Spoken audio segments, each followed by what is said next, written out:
मैं डॉक्टर सुधीर को बताना चाहूँगा कि हम लोग वायलेंस के ऊपर जो बात करते हैं, मेजर कारण ये है कि गवर्नमेंट ने ये दिखाया है कि हम फ्री हेल्थ केयर आपको देते हैं, that what is the real cost of the delivery of the health care. ये एक बहुत बड़ा सब्जेक्ट है और डॉक्टर विजय अग्रवाल का हो और HPI इस पे और IM में भी फाइट करता रहा है कि भैया आप कॉस्ट निकाल तो लो एक बार। And when Dr. Shakti Gupta was there in the AIIMS में, तब भी एक स्टडी हुई, वो स्टडी बंद कर दी गई क्योंकि cost of per day in ICU, that time I'm talking of about 9-10 years back, coming 31,000. अरे 30, छोड़ो, इस स्टडी को बंद करो क्योंकि top of the private hospital, if I want to let us give the example of Hinduja hospital in Mumbai, जब हमने study की थी वहाँ पे 25,000 आई थी कॉस्ट इसकी per day per bed ICU on talking. Question ये है कि अगर हम रियल कॉस्ट निकालें एंड देन टेल पब्लिक, देखो भाई this is the real cost, we are giving you from the tax payer money, but here you have to pay, so at least public will realize कि नहीं ठीक है। So I told Mr. Satyendra Jain about 5 years back in the previous tenure that please start billing free patient। आप उनको दिखाइए कि 3 दिन में आपकी जो कॉस्ट आई है वो 32,000 आई है, लेकिन हम आपको सब्सिडी दे रहे हैं 32,000 की। एटलीस्ट पब्लिक को ये पता चलेगा कि गवर्नमेंट हॉस्पिटल में भी 32,000 का खर्चा आया। I tell you the day you succeed, I am telling you here itself, और हमारे डॉक्टर देसाई ये कर सकते हैं दिल्ली में बैठे हुए, अगर ये आप करवा दें परसेप्शन विल चेंज। डॉक्टर मोंगा आपको भी मैं कह रहा हूँ, आप ये करवा दें अगर, परसेप्शन विल चेंज। उसमें कि उनको देखिए, rather they will get the political mileage. वो कह सकते हैं आप वाले, देखो भैया हम आपको 32,000 की फ्री में दिलवा रहे हैं, but it will have positive impact on private healthcare. So these are the one or two simple things I thought, by my serving in Quality Council of India, I can say that this can be one of the solutions. Come in the limelight in the last 2 minutes only. 30,000 crores आए हैं दोनों बार, hopefully, because, but these are the challenges. Now let us see. Okay, this we already seen. Okay. Now this is the situation of India. This is of course a 1-year-old data. इसको मैंने update अभी नहीं किया है। This is the number of beds available in India. That's why वो 1.3 का ratio 1.5 हो गया per 1000 population.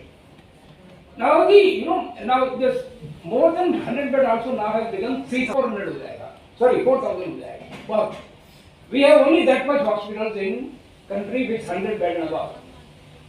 But we have to worry now, जो डॉक्टर मोंगा ने कहा कि HPI नाउ थोड़ा सा इधर भी फोकस कर रही है, less than 30 bed, we are 40,000, which is called next door neighbour, जो नर्सिंग होम है हमारे, दे आर 40,000। एंड उनको अपग्रेड करना इन पेशेंट सेफ्टी, वो एक बड़ा टास्क है, because you know all of my friends sitting here, husband wife, single doctor या 2 डॉक्टर मिलकर चला रहे हैं, दे आर वेरी कंप्लेसेंट, चल रहा है अपना ठीक ठाक, पेशेंट आ रहे हैं, अच्छे आ रहे हैं, दे डोंट थिंक बियॉन्ड। तो हम अभी गवर्नमेंट में जब डिस्कशन हुआ था, ये भी इसको भी हो गए 8-9 महीने, कि भाई हम ये Tier 3 में हॉस्पिटल नए कैसे बनाए, कोई आ नहीं रहा, कोई नहीं आ रहा, अभी भी नहीं आ रहा कोई। तो उस समय ये एडिशनल सेक्रेटरी थे, जो फाइनेंस के भी थे, डॉक्टर भी थे, तो उनसे डिस्कशन में ये आया कि हम क्यों नहीं, बजाय कि नए हॉस्पिटल इन्हीं को क्यों नहीं अपग्रेड करें। If government can focus by giving more loan, more technology, inviting Siemens, Philips to set up the radiology center for group of, let us say, 20 nursing homes, I think this could be a better solution rather than opening up the new hospital. और उसके लिए doctor नहीं है हमारे पास। आप Tier 3 में hospital खोलेंगे, doctor नहीं है हमारे पास। The nearest tertiary care. So solutions are there if we work on this statistics. This 30 to 100 bed वालों को थोड़ा सा you can maneuver them because they are closer to being, but below 30 bed are very, I will not say difficult lot, but this is the lot where we have to work. Anyway, this I think you already seen it because in the urban area ये पुरानी कहानी है। अभी हमारे बिहार के president बैठे हुए हैं डॉक्टर सत्यजीत सिंह यहाँ पर, तो मैं उनको स्टेटिस्टिक्स बताऊंगा कि आज से exactly 5 years back Bihar had 13 medical colleges, 13, and Tamil Nadu that time had 49, same Karnataka, same Maharashtra, and UP was also I think इस समय थे 41 थे. The question is how come these states like Bihar and UP, while ये 5-6 सदर्न स्टेट ने पूरे medical college खोल दिए, they were intelligent enough, take the land in the rural area, set up the 25 acres में उन्होंने हॉस्पिटल खोल दिए. Which Bihar did not do it, UP did not do it, even West Bengal did not do it, by the way. So I don't know what is that magic that these states lack. तो anyway उसकी वजह से क्या हुआ कि आपके जितने भी बच्चे पढ़ने वाले थे बिहार के, वो गए तमिलनाडु में पढ़ने, बिहार वो बेंगलोर में पढ़ने गए, और आपके पास वापस नहीं आएंगे, they will not come back to Bihar. So this अभी हमारे मदन गोपाल ने बॉम्बे में एक प्रेजेंटेशन दिया था, आप उस समय नहीं थे, तो मॉर्निंग में he showed the rating of the states, and again obviously the Bihar, UP ये नीचे दिखाए, except one thing that incremental improvement UP में ज्यादा दिखाया है इस बार. I mean, so that means they are waking up now. So the issue here is that somewhere again the political at the central level, or even that time I'll say MCI also did not do any efforts to see that we make sure that people spend money or on the ये जो है, तो ये वो same चीज है. That Dr. Sharad has shown now, कितना आपने दिखाया, 93,000 डॉक्टर्स निकल रहे हैं, something like that ना, almost 1 lakh डॉक्टर्स अभी निकलेंगे, और जो पीजी सीट्स हैं वो अभी भी मेरे ख्याल से 45,000 है. ओके, तो प्रॉब्लम अभी भी है. ये 1 लाख आपने खा लिया कि एमबीबीएस डॉक्टर तो कुछ भी नहीं है. क्या आपने वर्ड यूज किया, सादा एमबीबीएस, ये नया वर्ड था. that when we use this kind of languages, जो भी है, मतलब एमबीबीएस 5.5 साल लगाता है बच्चा, 5.5 साल, और इंजीनियर 4 साल लगा के और 70,000 की नौकरी पे आ जाता है. I think we have to be very passionate or sensitive on this issue. Where have we gone wrong? Professional college means एक बार 5.5 साल के बाद बच्चा निकला, he is ready to treat the patient. Why it has not happened? Seats, PG seat वही 50, फिर मारामारी होगी, वही लड़ाई होगी, again same will keep on increasing every time. Why are we? So that's why again simple solution is open more PGIs. Don't open MBBS more. Open 10-12 PGI in the country. Is there any problem? Sudhir आप बताइए, कोई will there? I think हमारे expert तो यहाँ बैठे हैं. Dr. Arun, I think he will sum it up in the end. Why can't we have PGIs so that we overcome this problem much? Otherwise ये 5.5 साल ये निकलेंगे, फिर 3 साल ये करेंगे. I don't know, 10 साल के बाद जाके हमें थोड़ा बहुत कुछ मिलेगा. So the issue is here. Otherwise we have to find now. Of course DNB has come up, step किया है, 2 साल के डिप्लोमा लॉन्च किया है. फेलोशिप को हम रिकॉग्नाइज नहीं कर रहे हैं. We can recognise the fellowship. तो solution I think is known to all of us. Somehow I think we have to press for it.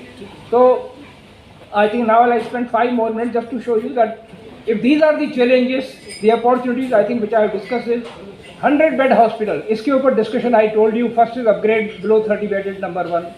Number 2 solution which we gave to government was that you give single window clearance. Our hospital जिन्होंने बनाए हैं green hospital, उनको पता है कि 1-1 साल 1.5 साल लग जाता, तब भी पूरी क्लियरेंसेस नहीं मिलती हैं आपको हॉस्पिटल बनाने के लिए. Second is you give the loan at 6% agriculture आप दीजिए. Number 3 we said electricity, shocking, we are being charge at commercial rates, you charge at the industry rates. Land of course people are not ready to get free. वो free land का आप पकड़ जाएंगे. So they will pay for land, but at least give us these 3 things. Now क्या होगा? Suppose there is a hospital in Delhi, good hospital, tier 3. तो sorry, I mean tertiary care. उसको कहा जाएगा 100 किलोमीटर दूर आप एक हॉस्पिटल बना दो. they will do it because doctors can be shared, you know. Some teleconsultation hoga, doctors can go. So big hospital, all 100 bed and above, big hospital, 200 beds, they will be easily able to set up the beds within the 100 kilometer covering tier 3 town. Places and you go away just about 100 kilometers and it's a very different story, because we are not having, sir, district wise data. In fact, we are not giving any importance to that. I think today also we probably do not know the exact number of whether 30 bed, 10 bed, 40 bed, 50 bed, 100 bed hospitals. Even in my own state, even in a district, I don't have this information. And it is, I think, shocking, to say the least. And I do not know how to cajole whom to get all these enumerations done at the earliest. We need to know, because unless you have the data, you cannot even reach to those people for even sharing good practices. So that is one thing, and I think this data, and again, one day we were talking, let's say government has 1 lakh, some odd wellness centers. And I think it's a huge, I would say, step that has been taken by the government. But the data of these centers should be transparent. And we should use the CSR activities, sir. We have a lot of industries who will be very happy to upgrade these wellness centers if there are any deficiencies. There are a lot of private people who are very happy to kind of collaborate with any wellness center to upgrade it. But the thing is that you need a little more transparency, we need much more openness, that these are our wellness centers, this is what our good centers are, these are what are the, we must do some kind of a gap analysis. Another thing I would say, which you touched towards the end, and I feel that if you want to bring about any change in the accessibility of healthcare, it can only be done by technology. Nothing else but technology. It will keep on, you will reach almost nowhere if we are not going to adopt technology in a very aggressive way. Now again, when we say this is like one thing to my mind. Government should probably convert 50% of its workforce to do only telemedicine and reach out to every nook and corner of this country. The expenses that they are making on a patient, and I do agree that one of the great reasons for a perception, because you go anywhere today, and even let's say you go to any party, anything, and even a little, I would say, talk, and this sentence will definitely come. Doctor Sahab, ab to dhanda ho gaya hai, profession to aapka rah hi nahi gaya. Sir, now everything has become commercial. I'm not saying, and I don't know what is the genesis of this statement. All these people have been going to the same corporate hospitals. Majority of the time they come back and say, yes sir, they had good treatment. They were quite happy. However, the sentence gets added, sir, but because they have a feeling that probably some unnecessary investigations were done. I'll tell you, yes, definitely ethics is an issue. I will take an example. I would say I know, for example, an ex-nursing home who did not have an EEG machine. You see their references for an EEG prior to them not having the EEG machine to after they have the EEG machine. After they have the EEG machine, after that you will find much more amount of references being generated for EEG. Now, not necessary that those EEGs were not needed. It could also be that earlier he was not wanting to send the EEGs. So either way, there are ethical issues. Now another problem is that we have no control, for example, that how many MRI scans can come up within a geographical area.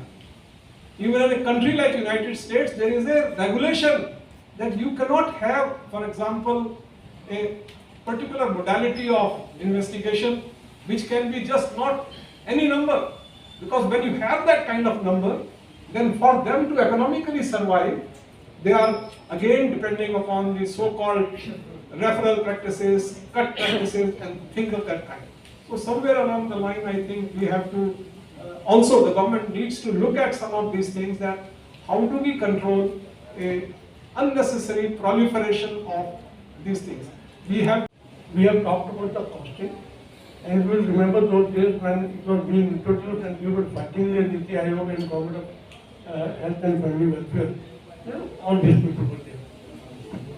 Do you have any idea that, I mean, government will boast of so many million people having been treated in 1 year? How many of them are going to private? How many of them are going to government? Number one. How much money is going to the private sector? How much money is going to the government sector? Because I have an issue here.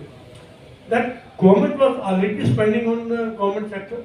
They were giving money to them to run their hospital. And on top of it, in Ayushman Bharat they are getting the money. And in private sector they expect 8,000 rupees for a delivery, whether it is cesarean or normal delivery, or even lesser for a gallbladder surgery. So, and then on top of it, in some states like Delhi or Bengal or Kerala, it is, I mean, they have not taken it on a political ground. This issue this scheme has not been, taken up by them. Maybe they have other schemes also. Do you have any data about these private and government? Yeah, we have. The data is available, but this discussion that why are you paying to the government hospital? Their issue was, though, actually the money which we are paying. Actually, that time they were stupidly frank enough to say that this is not a total money which we are giving. Actually, this money in a way will get into the development of the district hospital, and some honorary will go to the doctors and the team. So, but they also realized that the cost given was really not the total reimbursement of the cost, but still they thought, let us give this money to our government hospital on this ground. But reminding the data, I can share with you that how much patients have gone to government hospital, how many private, and how much money has been given. This data is available with us. I'll share it. It was totally because they did not have enough providers to join the scheme, so therefore they could naturally tell the government hospitals to join. And now if you really look at it, I'm just saying now, think in a disruptive way. This was the best opportunity to make every government hospital almost into a kind of a private setup. If you really cover 50 crore people of this country, tell me who is walking into that hospital who should not be covered. So either he is covered by this scheme, or he should be covered by CGHS, ECHS or something. And let us say of the people who are not covered, we can come out with something that the employer must cover that person, so that anybody who is walking into the government hospital, if he is going to be paid, then people will start expecting the kind of services that you start expecting from a private sector. So when we are receiving nurses, they have not even seen a patient. So, especially the ones coming, I don't feel bad to address, it's coming from Bangalore, passing from Ragus, and it's very pathetic, because when they don't know anything, gallbladder kidhar hai karke bolenge to idhar batate hain. So it is so absurd that if this girl doesn't know what is how you should do your palpation, where you should see auscultation, 4 quadrants kahan pe aate pata nahi hai, femoral kahan pe hota hai pata nahi. So this is also going to create a lot of problem for nursing, because 90% of the time the nurses are looking after the patient. So we need to be very firm about this, and quality and infection control should be put into the syllabus right from this first year only, because without that I think we are crippled. Because today okay, but in Bhavishya mein to when we want to recover the rates from the patient, and the patient is not at all happy with the nursing profession or the nursing professional who is looking after. They are all wearing the uniforms. Some of them who have not even got an A&M degree or not even an A&M certificate, and they are doing better nursing care than the one who is coming after the GNM and a BSc. BSc to ghar mein baith ke in the state of Kerala and appearing for the exam at Bangalore, coming to work in Mumbai they don't take, of course, but in places like Gujarat and internal Gujarat, where I come from a tertiary hospital, becomes mess for me to whether I should take. So then my thing goes on, like continuously we are training and training. The minute they get their wings, they are flying from there, or they become the best. So somewhere I want NABH and Kaho, if you all can work together over this. So then, totally agree with you, and that our medical graduates as well as nursing people need to be job ready. Yes. for taking up such an important issue. If we were to summarize, I think there are limited resources. And if there are limited resources, there are two strategies then. One, judicious use of resources, and two, pooling of resources. But when it comes to judicious use of resources, do we have a structure to the health system in the country?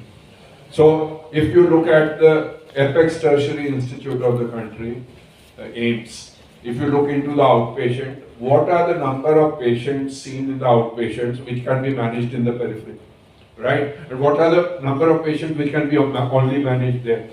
If we just look into that, maybe we may need less specialists than what is being forecast, because most of them can be managed in the periphery. So we need to build a structure in the country, and that is what I think we have not done enough of. Grading of centers so that all of them are in the grade and they get centers only as per the need for that center. So two, if we look into pooling of resources, fine. So it is well accepted that the government can't work again. There has to be public-private partnership. So the government has done a huge task of trying to reimburse to the private centers as per the case mix, right? Like the DRG elsewhere. So why can't the same, what is the difference between a private and a government hospital? Let the government hospitals also be paid as per the scheme that the government has. So there will be efficiency which will come in. You will have judicious use of resources. You will have pooling of resources. I think if we get these two things, we will have a lot of the questions being answered and the healthcare problem being solved to a certain extent. Needs to be in place unless I don't even know who the centers are, who the patients are, who the providers are. So I'm just saying, let's start building the healthcare ecosystem by creating a very structured thing. And then the structure will come out. You are absolutely right. Very well said. I think two very big nursing thing. I support the idea of INP completely. Independent nurse practitioner is an idea that's waiting for too long to be implemented. But more importantly, two biggest of these stalwarts in the country are here about that. The issue of what you were saying, Vijay sir, government hospitals becoming like private hospitals. And I recall, Runagrawal sir will remember, that time we used to interact a lot with Shilaji and Valesa. I remember saying to Shilaji and Valesa, both from IBAS, and said, look, and I'm sharing this as a thought, if it can convey. I never wanted, and I'm glad we did not convert the old mental hospital to IBAS as a private sector looking hospital, not anatomy. My focus was not anatomy of the hospital, my focus was physiology of the hospital. And unfortunately, when you say we want to convert government hospitals to private hospitals, the focus ends up being on the anatomy. The focus should be on the physiology of government hospitals being like private hospitals. Wo ho jaye. Right? That's why I'm saying through any private hospital which is spending huge amount just to increase its anatomy is doing a disservice to itself because it is not going to regenerate the money. You don't require Italian marble to treat patients. Quota is good enough. Coronavirus is a novel virus, right? And all of us have been caught unaware, number one. In COVID-19 science, no one is expert, so we are not. Lot of things are beyond our understanding and without explanations. So we are learning every day new things. What we are expressing here is based on science, experience and conviction. Any suggestion and critique should be taken with constructive manner. None of the models has worked on a sustainable basis.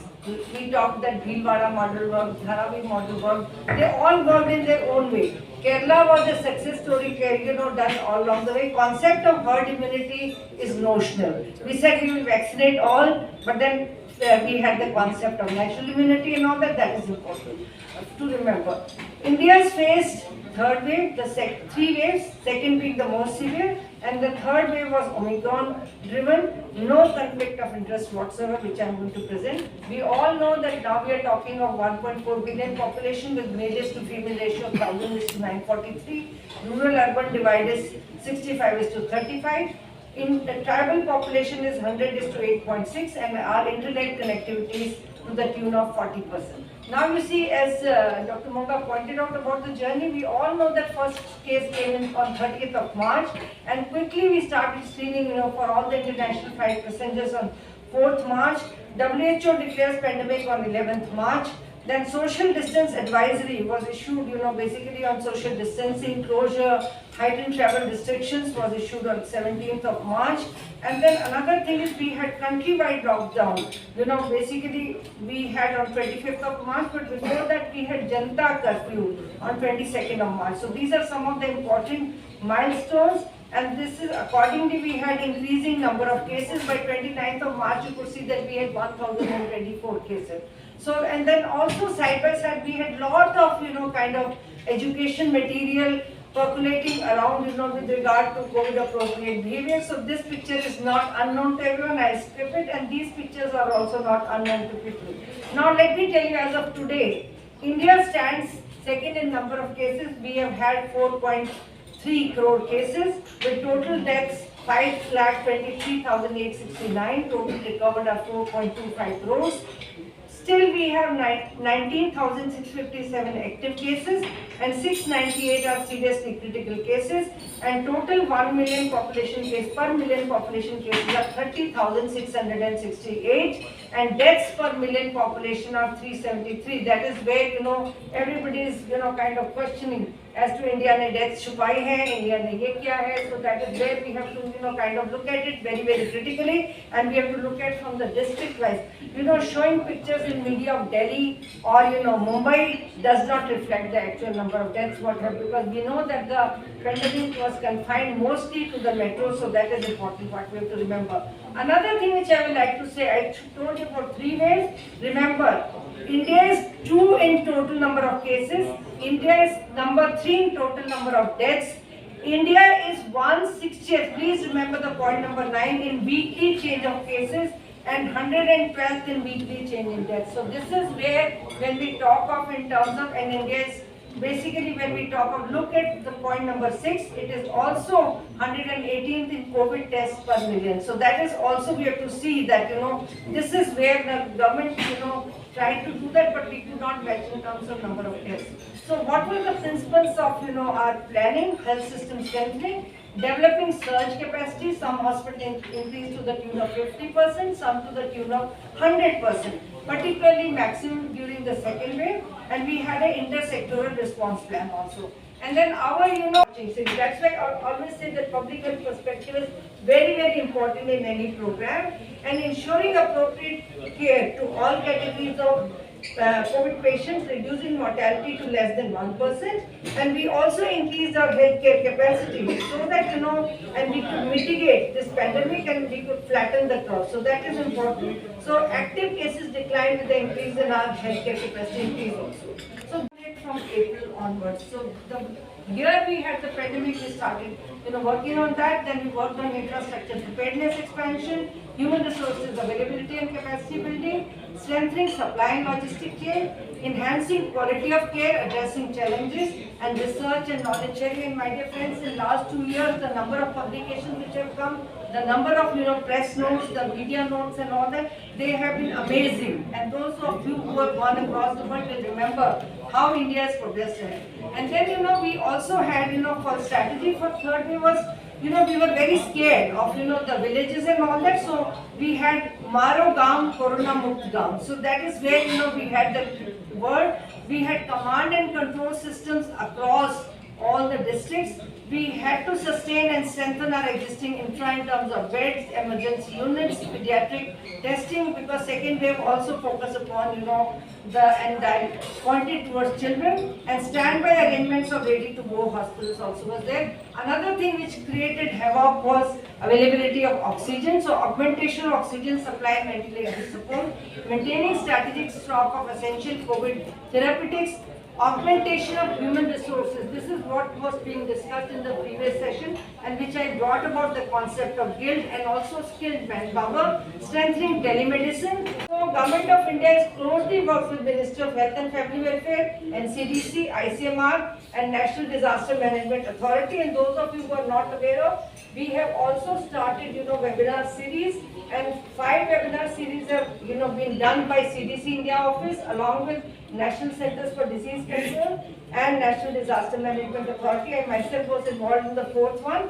And Organized Medicine Guild, of which I am also the president, is having 15 professional associations. So they are also a partner to it. So, we were doing the surveillance of international passengers, community surveillance, providing data to Ministry of Health and Family Welfare. And another very, very important thing is we started with genomic surveillance. We were very late, but we started with that because Delta variant, though found in Amaravati, was detected in UK. You can imagine that, it's just, very close to us, and then, Omicron found in Africa, but why do these, variants come in? So that is another point of concern. So today, we approval for children, 5 years and above also, so that is important. And most important part is that, and these are the number of, vaccination age-wise what we have done. So almost, we'll say from the country's perspective, 95% of the eligibles have been given first dose, more than, 85% second dose. But it is 12 to 14 years have, been done less, but, more concern is in the parents as well. But remember, there is no exchange between the development and the vaccination. So this is where we have to address the fear part. And these are the 4 vaccines which they have become part and parcel of our lives. Covishield, Covaxin, Sputnik, Corbevax. So this is there, and Zycovid-D has already got the approval. Across the world, we are using 37 vaccines. So that is important. We have to remember, and everyone knows about, this electronic vaccine intelligence network, which is a success story on which we built our COVID platform. So it was not difficult for India, to build this because we already have a very strong immunization program for the children. So from the manufacturers till the last consumer, you see, we know that, it goes to the government medical stores and all that, and then plus, how this COVID app also provides the beneficiary acknowledgement, gives a unique ID, QR-based certificate, and also we have a provision for advanced events following immunization reporting. So all these are components of our COVID app, and this is one of the biggest success stories, and it can accommodate even more than 30 countries' data also, as Prime Minister has had the meeting with different international experts. Another thing, everybody shouted during second this thing about the oxygen shortage. So now we have got a OxyCare app, so we know that in every district how much is the oxygen facility which is available through this integrated portal for oxygen managing devices. And also, we started with telemedicine. We had shortage of gloves, we had shortage of sanitizers, and everything was in short supply. But definitely this challenge has been taken up, and I think successfully taken up. We have Dr. Rajiv Sood with us.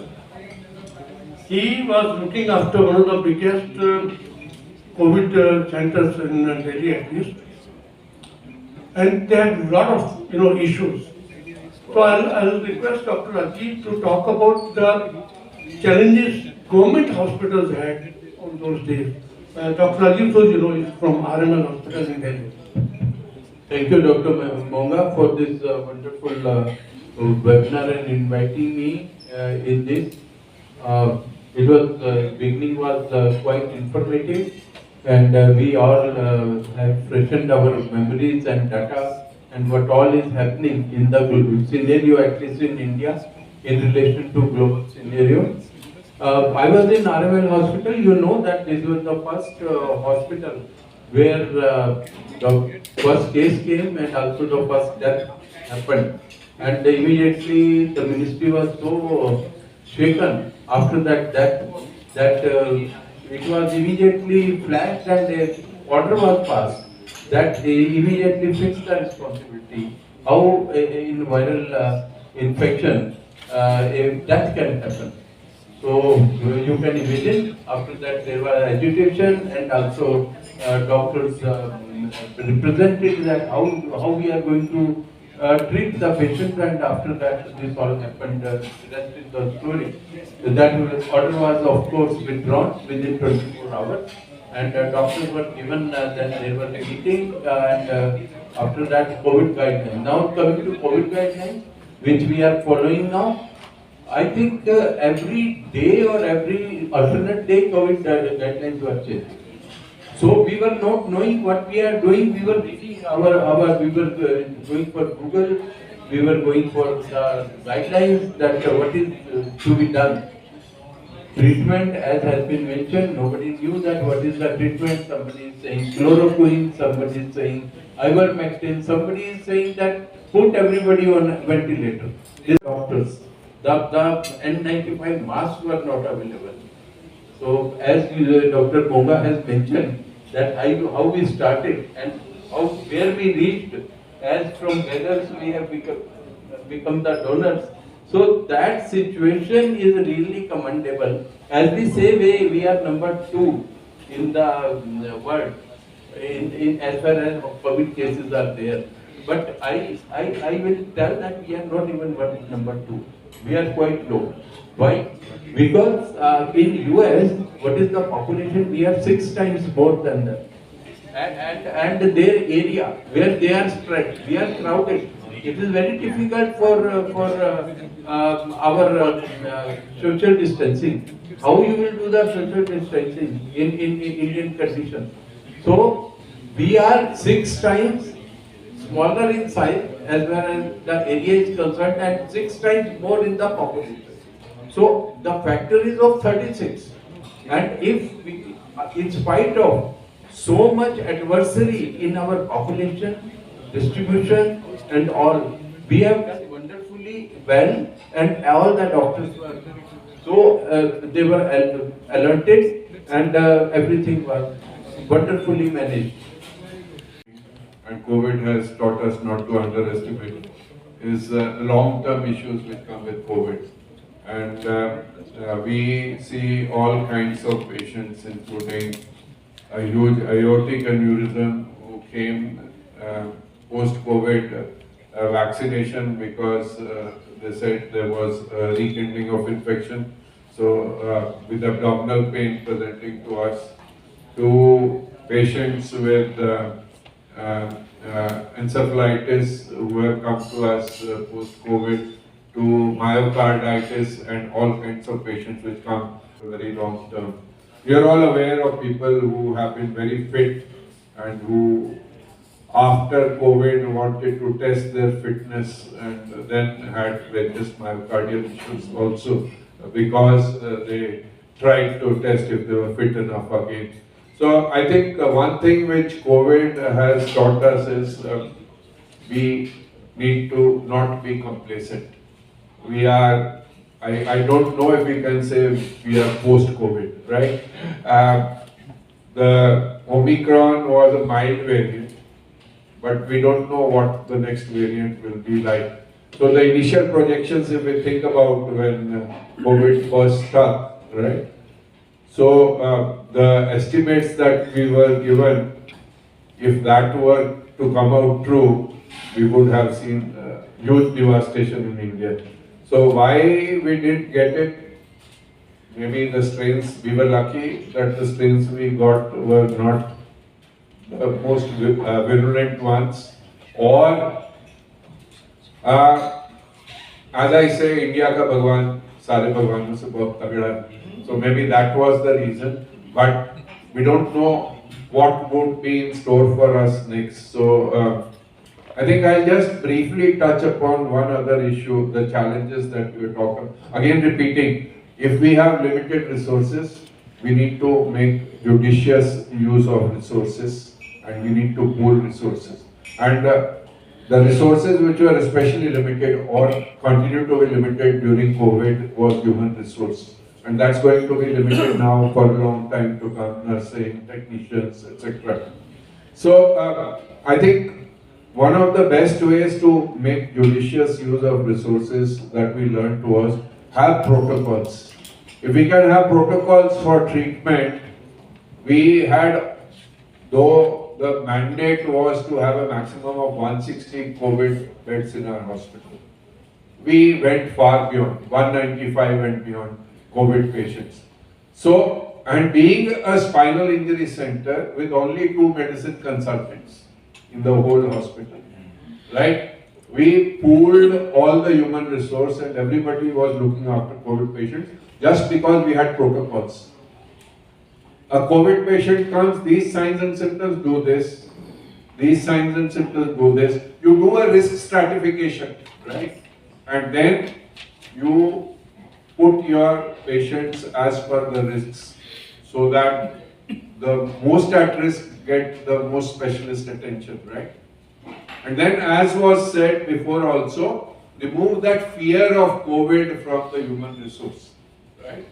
So what we did was we took out all the data, and more than 80% of our staff who got COVID did not get it in the COVID areas. They got it out of the COVID areas. And that is documented in the literature also. And we had to cite that in all our regular meetings with the human resource. Please don't be afraid of COVID. I said the biggest factor which helped me come out of the fear of COVID was getting the COVID during the second wave. So at the peak of the wave when I got the COVID, I needed to be on parenterals, I was hospitalized. But I immediately moved out of the hospital after the first day. I'm lucky to stay in campus, and I was taking parenterals at home. And I started taking rounds in the COVID areas then, and that fear of COVID went away totally. So then, that inculcated a lot of confidence amongst people also. So I think judicious use of resources during the COVID, planning well, having protocols, those will go a long way in our being able to manage the COVID crisis. Let's not be complacent. The fourth wave may not be like the third wave. We have to be ready for the worst, and if we are ready for the worst, we should be able to tackle it. I still say India ka Bhagwan, sabse tagda Bhagwan hai, because otherwise if the predictions of the epidemiologists were to come true, but we never had a condition like France in India. We never had a condition like Italy in India. We never had a condition like US in India, even though we had the second most number of patients. But we still have to be ready for the worst so that we continue this way. Thank you. Will I get oxygen? Will I get remdesivir? Or if I require, I'll get plasma or not. All these issues were there. And then, after you have recovered, still people are having sleepless nights, they are so anxious about it, they are not able to work, so many psychosomatic issues are there. So I mean, we have Nimish Desai sir to talk about these issues. I think this is the most pertinent part nowadays. Every secretary has almost double the number of patients pre-COVID and now. Dr. Desai sir. Thank you, Monga sir. I will, those of us who we have interacted, I anyway tend to speak rapidly. I'm going to speak much more rapidly now because I'm going to cover a lot of ground. But I must sincerely say, Dr. Monga, Sharad and Vinay first session, Gyani ji and Neeraj second session, and this session particularly, all four panelists have been so great, so much learning. I'm going to try and summarize a lot of things. As a medical clinician, psychiatrist, as a hospital manager, as a trained public health professional, and as a policy guy who oversaw the private sector in mental health and across the country. So, Ministry of Health, DMA, NHRC, whatever you will all see.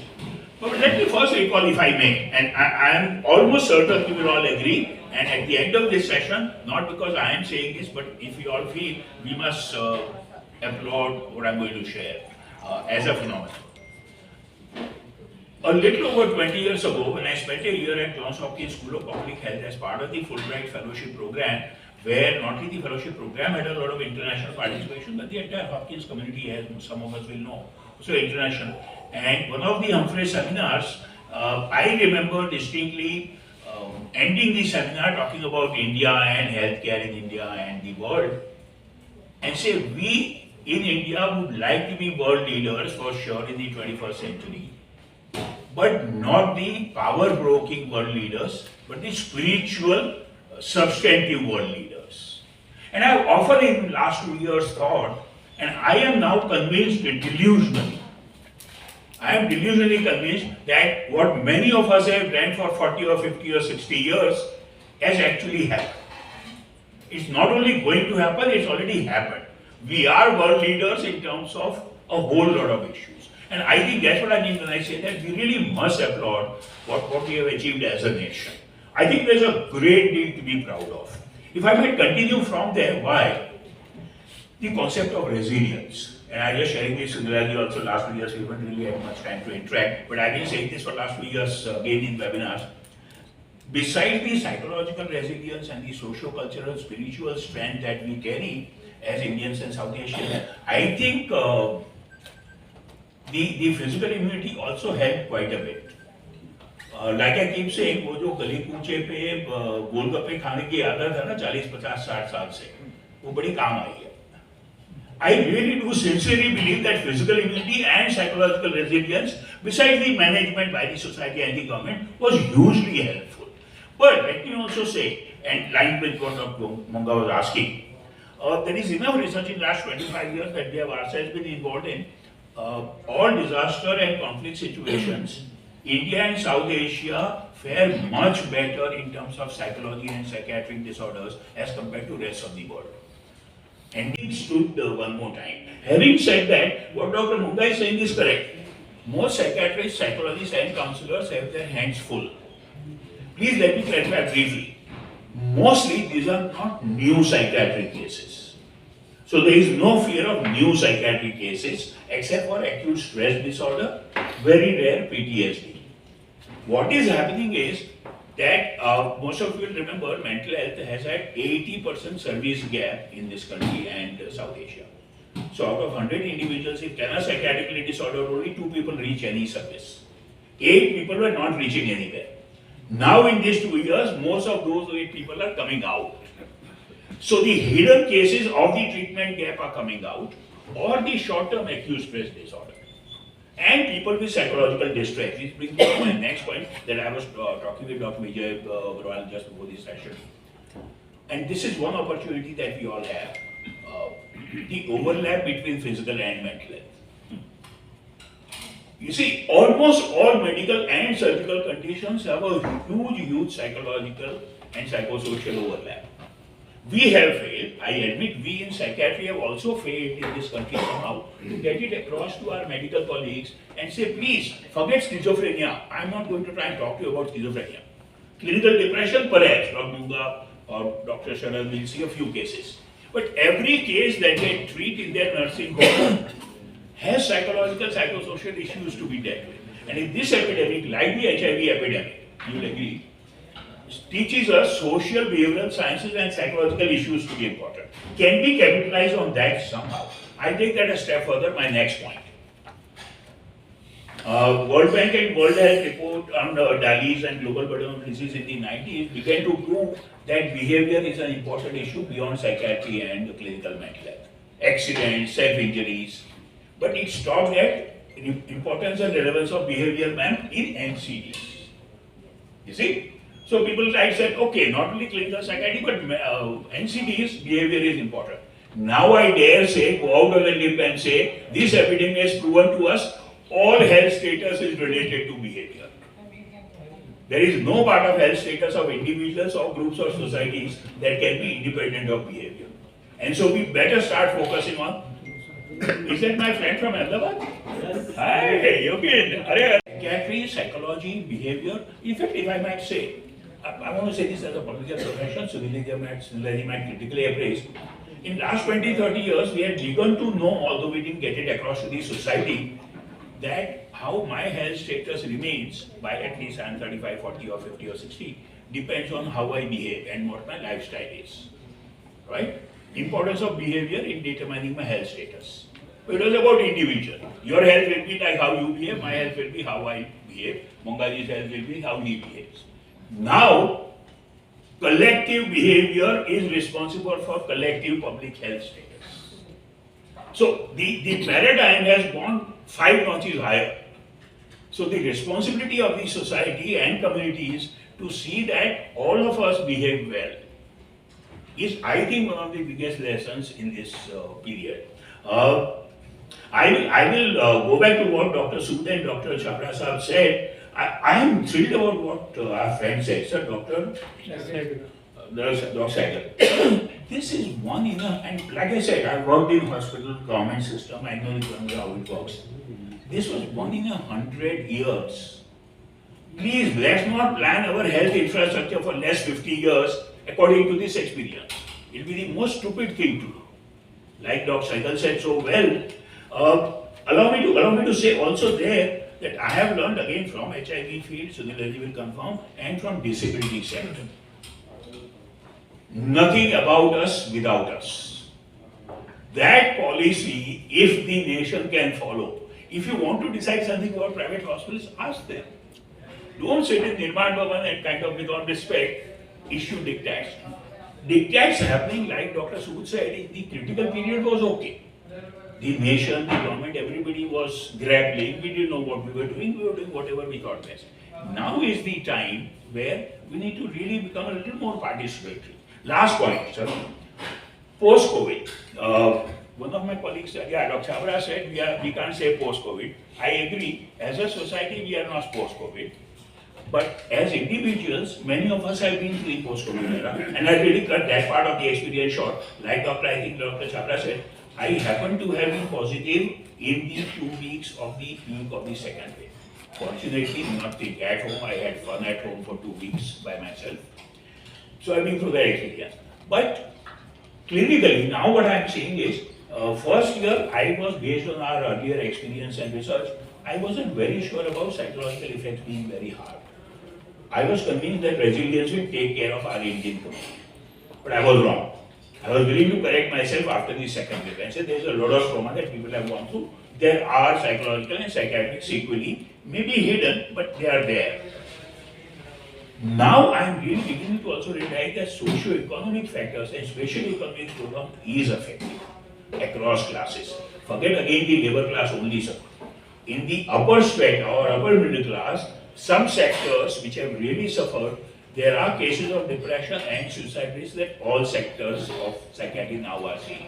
So there is the thing of post-COVID that we all as medical clinicians and public health professionals need to be careful about. There again, I only go back to what Dr. Sunil said. None of us knew 2 years ago what we were dealing with for that point of time, and Dr. Sood said that. Today, I don't think any one of us knows very well, in a case that I see in my clinic, how do I differentiate how much of it was brain-related post-COVID toxicity, psychological issues and depression, or something else related to the social economic factors. That learning, I really don't know, ma'am. आप या अग्रवाल साहब थोड़ा guide करें that how do we develop clinical paradigms so that we don't make mistakes in post-COVID assessment in any direction. Treat the person who deserves, because one danger, and I'll agree with that, one danger we'll all agree, and this has been said for a long time in disaster situations. All psychotropics, especially benzodiazepines, go up. We don't want to do that also. Allow me to share, and with all respect to the pharma industry that we all depend on. Post World Trade Center collapse, the 3 pharma giants in the US trebled their budget for promoting tranquilizers. I hope you all register what I am saying. I can understand if the over-the-counter sales go up. I can understand if the prescriptions go up. People are scared. Promotion by pharma companies to say capitalize on human misery through sale of tranquilizers. So with all respect to the pharma industry, I think we really need to be very careful about what I say is not over-psychiatricize the post-COVID. Don't use benzodiazepines and psychotropics where they are not required. Thank you. They are listening to us carefully and so sincerely, and I appreciate that.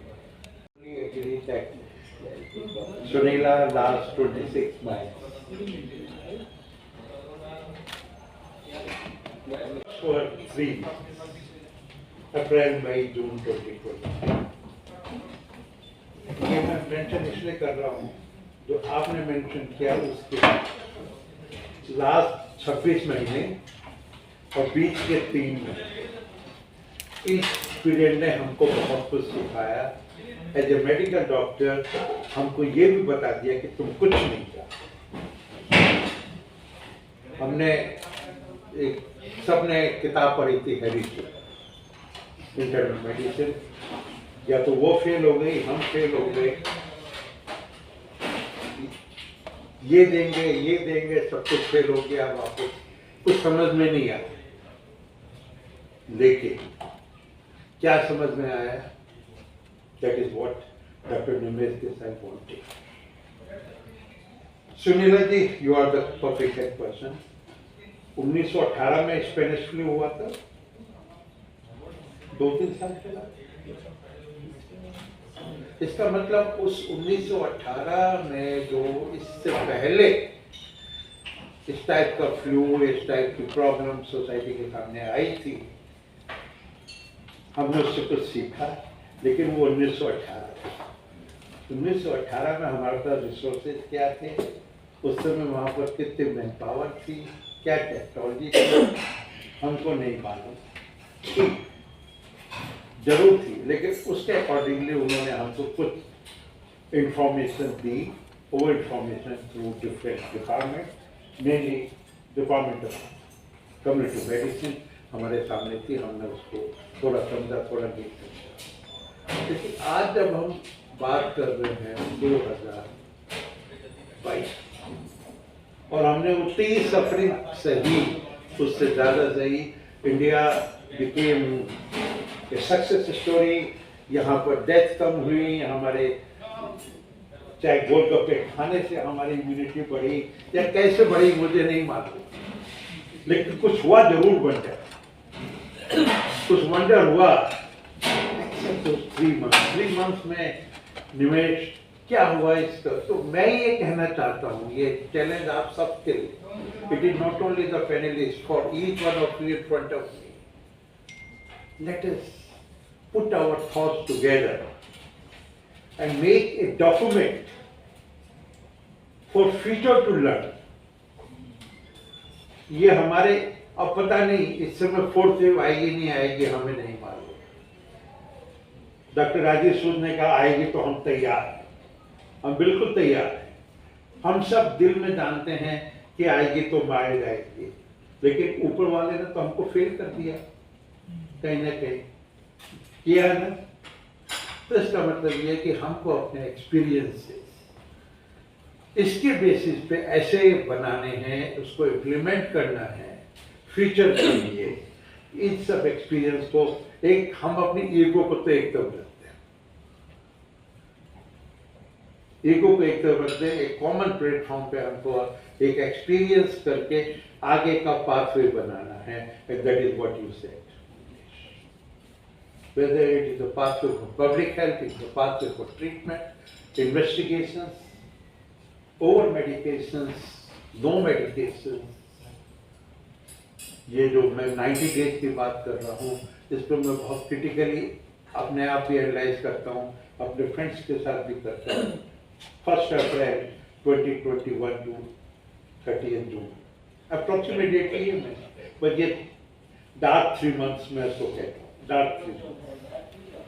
इसको analyse करना doctor विजय, चाहे आपका कहो, चाहे doctor यानी आपका ASPI हो, doctor विनय IMA हो, कहीं पर भी हमको एक ऐसा डॉक्यूमेंट बना के देना है जो कि ये 100 साल में, 200 साल के लिए, 300 साल के लिए एक लर्निंग लेसन बन जाए।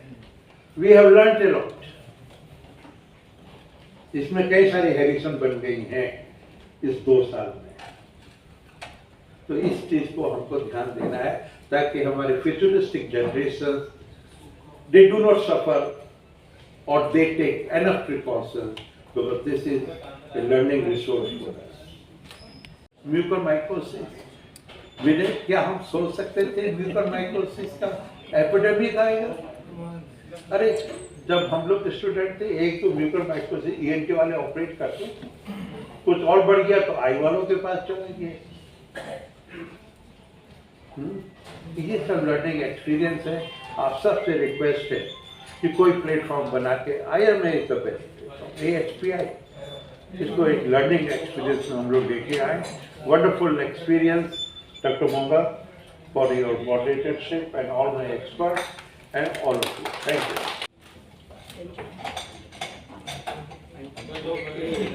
Thank you all. Thank you very much.